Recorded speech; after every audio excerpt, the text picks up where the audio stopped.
femme qui s'adonne à lire sous plusieurs angles. Politiquement engagée, culturellement déterminée, Gilda Moutsara est d'une transversalité de tous les domaines scientifiques.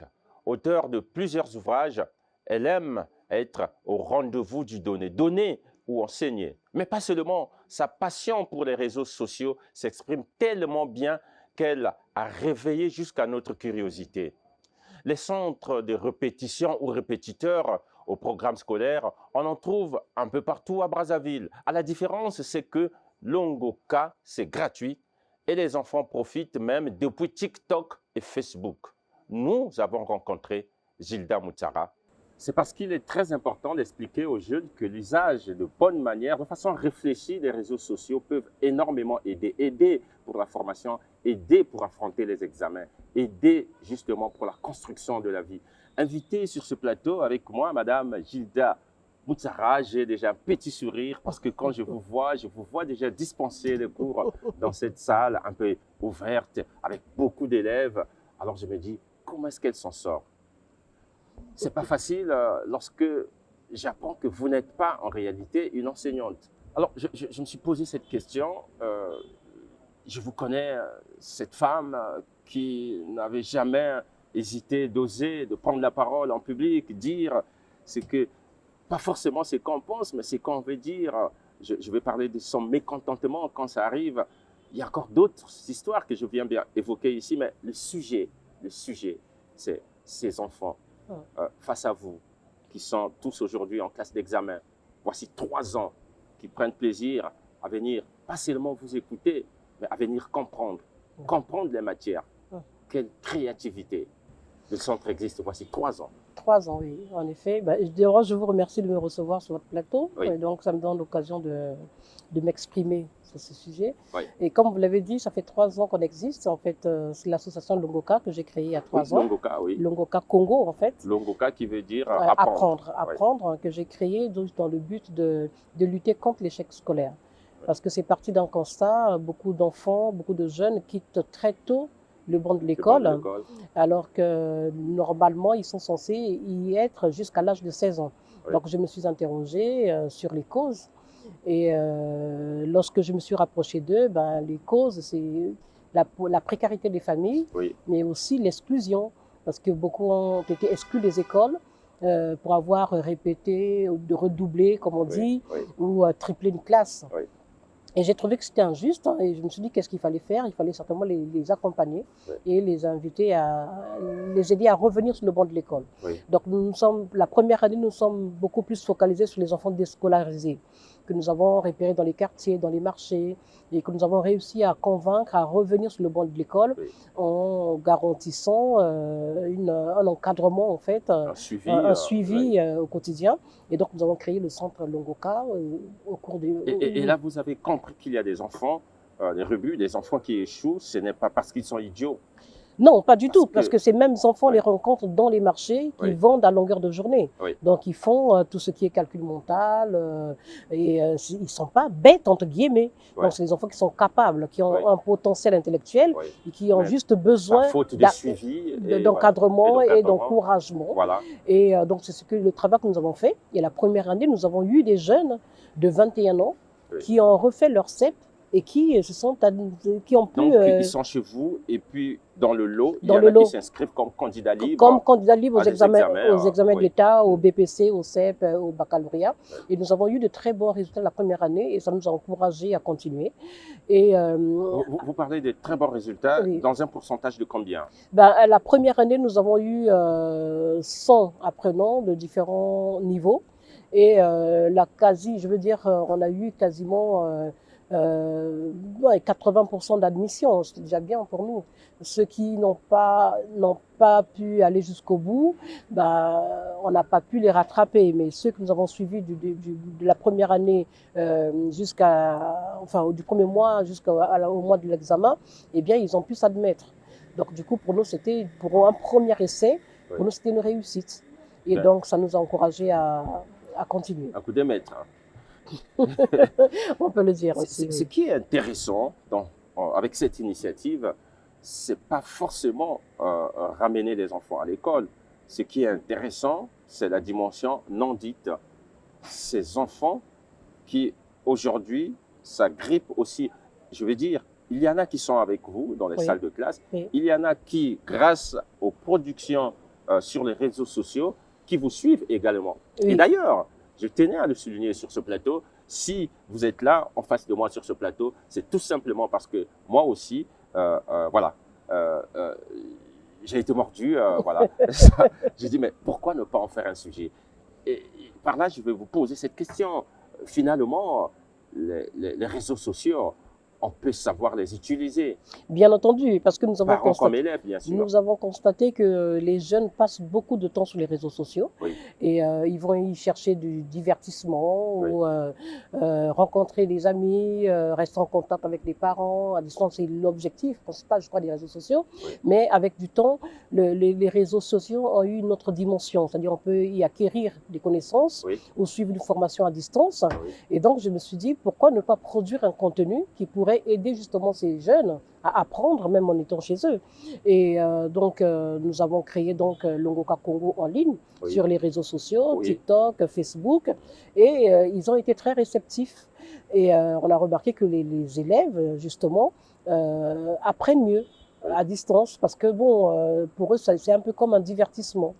Et donc, nous avons simplement pris cette initiative cette année pour justement donner la chance à tous les jeunes qui n'ont pas la possibilité de venir en présentiel, et bien de pouvoir bénéficier des cours que nous disposons gratuitement sur les réseaux sociaux. Je veux savoir, pour en présentiel, vous l'avez dit, hein, je retiens le mot, pour ces élèves, ces enfants qui viennent devant vous, qui se retrouvent dans la salle avec vous, ça dégage quoi? Ben, écoutez, ils sont très, comment dire, réceptifs. Oui. On découvre que finalement, c'est des enfants qui aiment bien l'école. Moi, je me Donc, souviens très à l'époque, attentifs, je me voilà. souviens à l'époque, quand on allait à l'école, on avait d'abord envie de retrouver ses amis, Oui, et oui. puis après, Oui. Quand on arrive, bon, il y a un peu ce côté un peu élitisme, on veut Oui, être oui. le meilleur. Oui, être le meilleur, Voilà, et voilà. donc on retrouve un peu cette ambiance, et surtout qu'au niveau de Longoka, nous insistons sur la maîtrise de la langue française. Oui. C'est la première des choses. On consacre 2 à 3 mois sur la langue française, parce qu'après, on constate qu'un enfant qui est à l'aise en français, Oui. ben, comprend toutes les autres matières. Et donc, nous travaillons d'abord sur les acquisitions, c'est-à-dire la grammaire française, la conjugaison. On les met tous dans une classe commune, et ensuite, on les Donc, répartit sur leur il y a niveau. quand même une méthodologie. Il y a une méthodologie. Nous, notre méthodologie, c'est d'abord d'apprendre aux enfants à être autonomes, entre guillemets, Oui. en français, l'apprentissage, oui. l'apprentissage. Oui. Et donc, c'est après qu'on les répartit selon leur niveau. Mais l'ambiance, en fait, elle est très, comment dire, bon, je veux dire, pas peut-être familiale, mais bon, les enfants, ils viennent parce qu'ils se connaissent, ils sont amis dans le quartier, ils se connaissent sur les réseaux sociaux, ils se passent le mot. Et donc, il y a un peu comme une espèce de cooptage. Celui qui vient le premier jour, ben, quand il repart dans le quartier, dans Ouais. son milieu familial, De il en parle. bouche à oreille, Il voilà. ramène un ami, il ramène un frère, donc de bouche à oreille. Ils ont découvert en fait Longoka, et nous, ça nous crée comme une espèce de seconde famille. Et nous avons, notre objectif, c'est de réussir. Donc, on se fixe des objectifs, et ils apprennent dans cette ambiance-là. Vous dites, vous commencez par la maîtrise de la langue française. La langue française peut-être d'abord. l'application de la langue française. Oui. Quand vous dites nous, c'est vous, rien que vous, ou il y a d'autres avec vous? Bon, Le je nous, suis, moi, je vois en fait, plus, c'est plus vous je qu'on voit. dispense la Ouais. majorité des cours, Oui, mais il n'est pas exclu que je fasse appel de temps en temps, à des jeunes, Oui. parfois qui sont volontaires, ah oui, qui viennent sont volontaires, J'ai été volontaire étudiant, j'ai fait ça. qui J'avais sont un ami volontaires, qui- qui viennent solliciter 1 Oui. heure ou 2 heures de cours, Oui. et je leur cède justement un petit temps pour pouvoir Alors, eux-mêmes vous vous travailler. retrouvez dans une salle de classe avec les enfants. Parfois, il y en a qui ont fait série A, d'autres série D, peut-être C. Et ça se passe comment?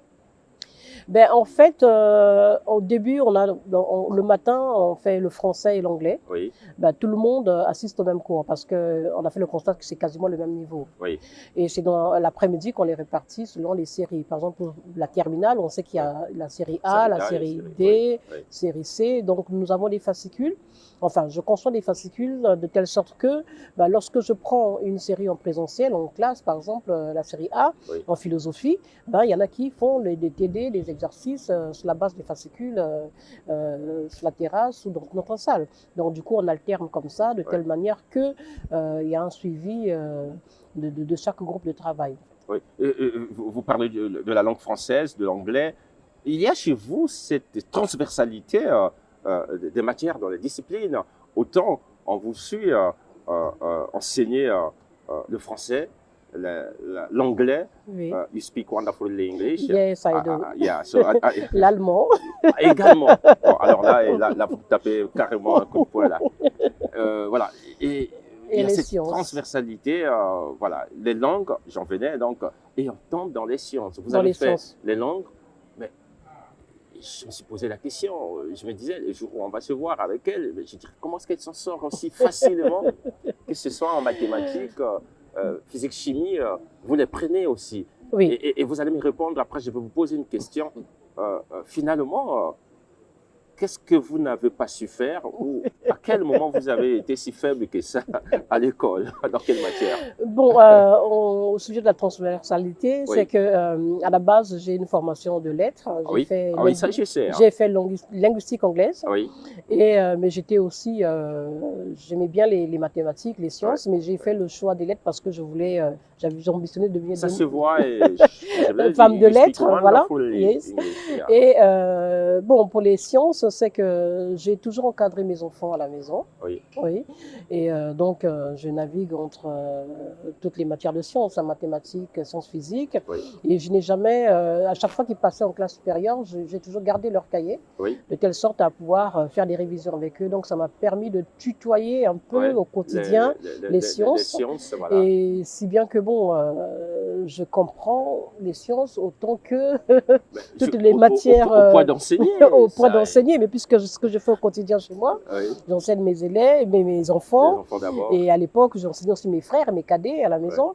Et puis bon, je suis fille de parents enseignants de base. Hein. Ma mère a été institutrice, mon père professeur certifié d'histoire géo. Donc on a grandi un peu dans cette ambiance de transmission de savoir, d'enseignement. Comme disait Sartre, j'ai grandi dans les livres. C'est exactement ça, et j'ai toujours eu cette envie de transmettre le savoir. Et c'est pour moi une passion. Et donc, je me suis dit, pourquoi ne pas créer une association pour justement faire profiter ceux qui en ont besoin, donc justement de ces connaissances acquises au fil du temps.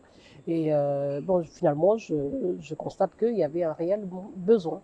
Ces enfants, ils vous payent combien finalement? Non, j'ai créé l'association Longoka, c'est un engagement citoyen. Et donc, ces enseignements, c'est gratuit. C'est gratuit, les élèves ne payent pas un seul franc. Soyons sérieux. Depuis la première année jusqu'à aujourd'hui, ça fait 3 ans, ces cours sont dispensés gratuitement. Et bon, de temps en temps, on a des gens qui nous soutiennent, hein, parce qu'il y en a qui sont intéressés, nous soutiennent, mais les élèves ne payent pas de frais d'inscription, ils ne payent pas de frais mensuels, et c'est un engagement citoyen. Est-ce que vous avez parfois, je ne dirais pas, je parle en termes des rapports, peut-être que vous rencontrez de temps en temps les enseignants de ces enfants dans leurs établissements? Bon, la première année, je travaillais avec quelques enseignants qui venaient. Je me rapproche d'eux pour en fait être au courant du programme en fait. Voilà. Parce que je suis, leur comportement. Oui, et je suis réellement le programme. Et pour les élèves réputés récalcitrants, parce que lorsque nous faisons les réinscriptions, il y a certains élèves que les écoles ne veulent pas reprendre parce qu'ils sont partis avec l'étiquette de récalcitrants, de délinquants. Et donc, je prenais l'engagement, en fait, d'assurer en même temps l'éducation, le suivi. Et donc, ça m'obligeait d'être toujours en contact avec les directeurs d'école pour savoir savoir comment les enfants se comportent Oui. en classe ou en dehors des cours. Et ça permet à mon niveau, une fois revenu à Longoka, de redresser, en fait, de recadrer l'élève dit récalcitrant. Donc, c'est toujours important d'être en contact avec le personnel enseignant. Voilà, en contact avec le personnel enseignant, mais aussi en contact avec les parents de ces enfants. Tout à fait, parce que c'est un engagement que l'on prend vis-à-vis d'eux. Il faut les rassurer. Il y a eu beaucoup de cas où, en fait, les parents avaient perdu l'autorité sur leurs enfants. Et le fait d'intervenir en tant qu'association, eh bien, ça a permis de dialoguer avec l'enfant et de le mettre en confiance. Donc, parfois, les parents ont souvent besoin d'un intermédiaire pour rétablir le dialogue. Pour rétablir le dialogue et redonner à l'enfant, en fait, lui repréciser sa place au sein de la famille et lui faire comprendre que son avenir passe par l'école. Et ce discours, lorsqu'il vient d'une tierce personne, il est mieux entendu, mieux compris que lorsque, c'est un parent qui le dit. Donc, on est toujours en contact avec les parents pour mieux faire passer le message et surtout aider l'enfant à se réinsérer socialement et puis sur le plan scolaire. Puisque vous disiez, parfois dans le lot, vous avez donc des candidats libres. Oui. Est-ce qu'il y aurait, je ne sais pas trop, c'est une question qui me vient comme ça à l'esprit, je ne sais pas trop, est-ce qu'il y aurait un lien, peut-être pas un lien, mais une petite relation qui ne dit pas son nom entre vous et notamment le département, je veux parler du ministère de l'Enseignement?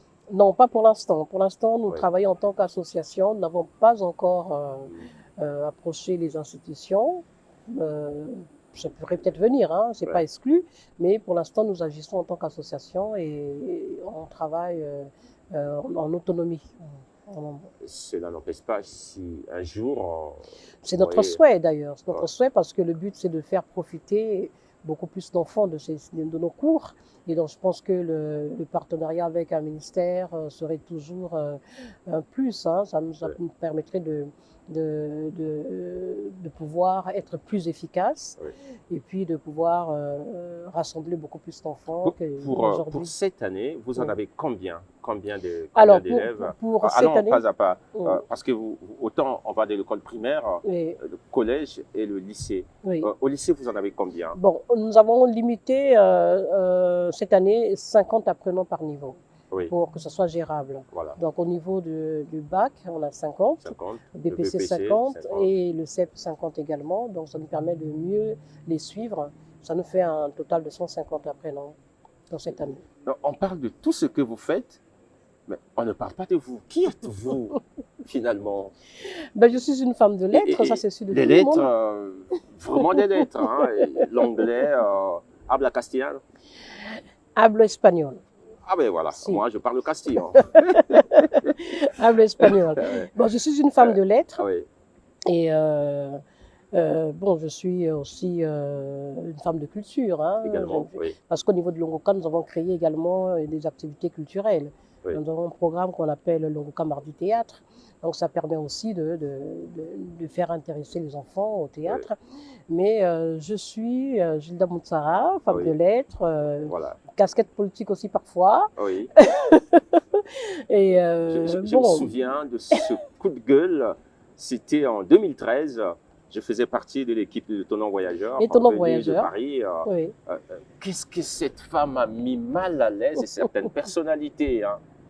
Mais c'était simplement, c'était simplement un devoir de citoyenne. Hein. En tant que femme de lettres, vous savez, les écrivains ont le rôle. Ils savent dire ont le rôle de pointer du doigt ce qui ne va pas. Et quand ça, on ne doit pas faire l'économie de mots et de son ressenti.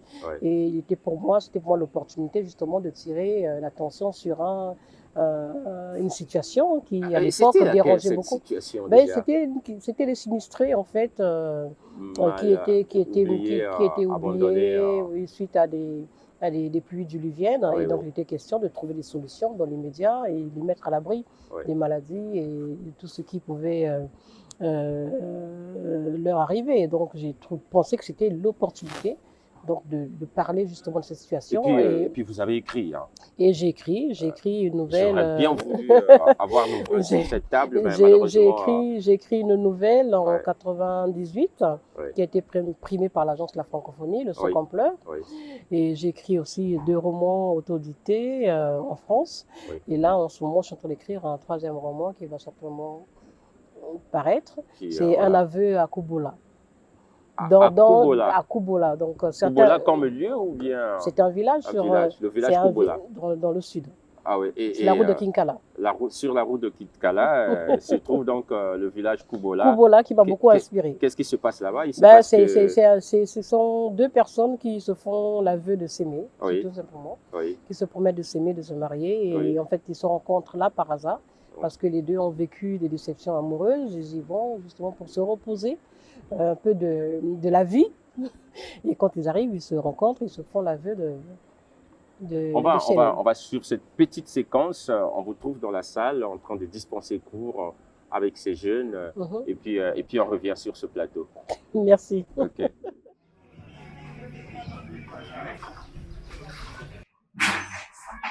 Alors, qui connaît que c'est une seule cause de la crise économique du monde? Qu'est-ce qui a provoqué la crise économique du monde? C'est lié aux tensions politiques. Du point de vue économique, il y a eu la surproduction. La surproduction. Une grande production de matières premières d'exportation ou dans l'industrie du textile. Et cette surproduction a eu pour conséquence le dumping. Le dumping, il fallait en fait brader toutes les marchandises pour pouvoir les jeter. D'accord?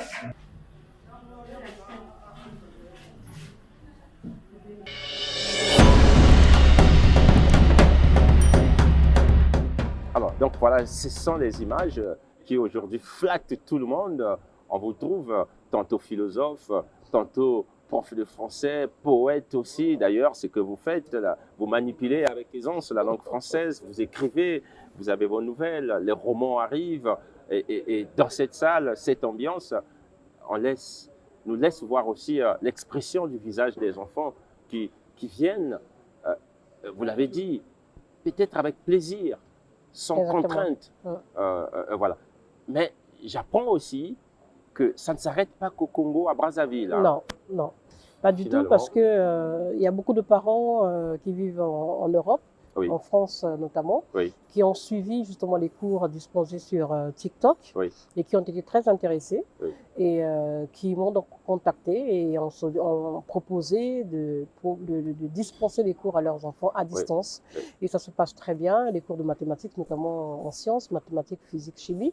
Et donc, j'ai développé en fait ce côté cours à distance pour les élèves résidant à l'étranger. Et ça marche très bien. Et il y en a qui sont à Paris. Qui sont à Paris ou en banlieue parisienne. Ça mérite des éloges. J'aime à dire, c'est la magie, c'est la magie des réseaux sociaux. Voilà, il faut savoir rendre l'hommage à tout ce qui est bien. La magie des réseaux sociaux, c'est quand les réseaux sociaux sont utilisés de façon réfléchie. De façon responsable. Et ça permet donc justement d'acquérir des connaissances. Et à la base, les réseaux sociaux, je crois que c'est un outil qui pourrait servir au développement de nos États, hein, si on produit un contenu, je veux dire, responsable. Et qui pourrait permettre à la jeunesse africaine, parce qu'aujourd'hui, beaucoup de jeunes Africains passent en moyenne 3 heures sur les réseaux sociaux.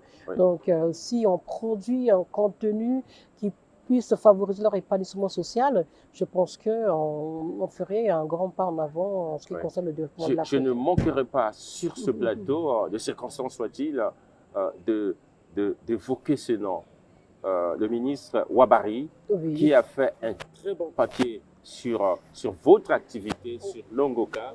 Et là aussi, je pense qu'il a jeté les éloges avec raison. Avec raison, mais bon, je lui en suis reconnaissante, tout simplement. En tout cas, vous le méritez. Merci. Et pour terminer, je me pose la question, 3 ans, c'est que vous avez d'un côté les bacheliers, vous avez fait, aujourd'hui vous avez des lycéens, Mais, ceux qui sont partis du collège. et qui reviennent tout le sont- temps, qui reviennent tout le Et, temps, on le voit. et ça se passe comment? Ceux qui sont devenus étudiants. Ben, ils reviennent donner leur témoignage Oui. et ce sont eux qui ramènent leurs frères, leurs Oui. sœurs Oui. pour leur dire que je suis passé par l'Ogoka, Ouais. il faut que tu passes également par là. Et certains, ceux qui sont à l'université, parfois viennent proposer des heures Oui. de cours. Ils viennent dispenser des cours. Comme quoi, le Comme Ngoka, bénévole. c'est aussi la qualité. Hein. C'est la qualité, en fait, bon, il faut quand même être modeste, mais c'est que comme nous insistons beaucoup La sur le modestie, français, oui, mais si on ne parle pas de soi, tenez-vous nous, bien, dans ce monde, nous plus travaillons, personne ne nous veut travaillons parler du bien d'arrache, de l'autre. nous travaillons d'arrache-pied. Les dimanches, nous organisons les marathons d'études. Oui. Alors, nous commençons de 10h à 17h. Les enfants sont avec nous de 10h à 17h. Oui. On leur offre un petit sandwich, Oui. mais c'est vraiment un travail soutenu. Et au bout d'un mois, 2, 3 mois, ben, l'élève, forcément, fait des progrès. Et, dans les matières où il avait des lacunes avant, parce que nous prenons les élèves selon leurs besoins, ceux qui viennent pour l'anglais, d'autres viennent pour les mathématiques, et donc nous travaillons de telle sorte que qu'ils puissent s'améliorer dans ces matières, et en général, au bout de 3 mois, on voit les progrès à travers les notes en Alors, classe. nous allons suivre la réaction de cet enfant, cet élève qui a accepté de nous accorder l'interview. Et puis nous reviendrons sur ce plateau. Je viens ici pour acquérir certaines connaissances qu'à l'école, parce qu'à l'école là-bas, il y a certaines choses qu'on nous explique que je ne comprends pas mieux. Or qu'ici, à l'Ongoka, je suis libre de poser des questions, je suis libre d'être proche avec madame. Quand il s'agit de poser des questions, je suis libre par rapport à l'école. Et là-bas, je sens qu'à l'école, je suis plus confinée. Par rapport ici, on est libre d'exprimer nos soucis, tout ce qui nous tracasse. Depuis que je suis à l'Ongoka, je m'en sors mieux en philosophie, en français et en mathématiques. Il y a une différence entre les cours que je fais à l'Ongoka et à l'école. Car à l'école, nous sommes un peu plus nombreux, donc je n'ai pas le temps de comprendre. Mais à l'Ongoka, grâce à madame, je comprends mieux. J'ai un enfant ici qui est en 3e. Il prépare son BPC. Les parents d'élèves sont satisfaits. Par rapport aux résultats, quand ils viennent, et puis la directrice nous pose des questions aussi. Et à l'école, les moyennes changent. Votre attention, s'il vous plaît. Ici, nous parlons sur la leçon des logarithmes, en fait. Donc, je vais énoncer l'exercice qui nous dit, en appliquant les propriétés sur les logarithmes, calcule log de 21, log de 9 sur 4, log de 9 sur 800. Et notez bien, nous dit que la première propriété. Alors ici, la première propriété nous dit que log, entre parenthèses, excusez-moi, j'ai mal fait ici. Log de A fois B est égal à log de A plus log de B. La deuxième propriété nous disant que log de A sur B est égal à log de A moins log de B. Mais la propriété que nous avons ici, là, on va appliquer ça quand je vais faire le deuxième ou le troisième exercice. Donc je calcule.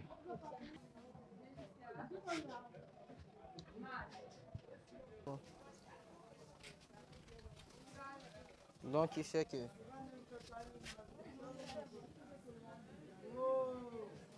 le logarithme de 21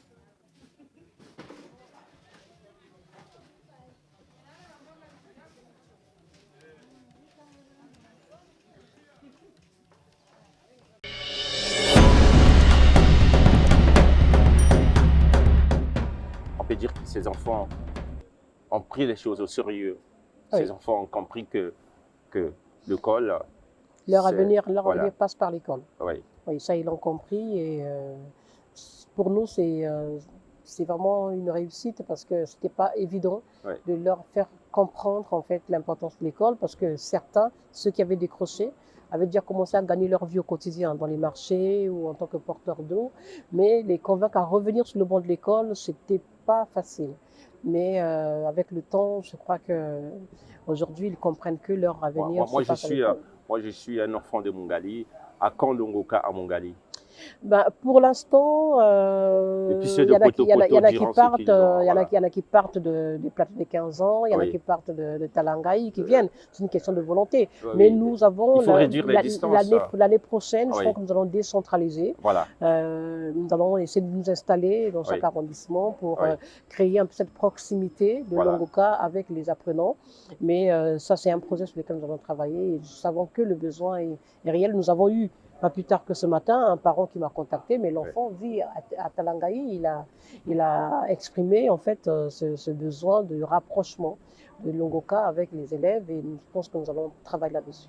En tout Ouvrir cas, les centres Longoka un peu partout. En tout cas, l'usage réfléchi des réseaux sociaux, des outils de nouvelles technologies de la communication, il suffit d'avoir son téléphone Android. Tout à fait, oui. Et si on a la chance de tomber dans les couloirs de Madame Gilda Moutsara, en tout cas, on sera un enfant qui sera conjugué.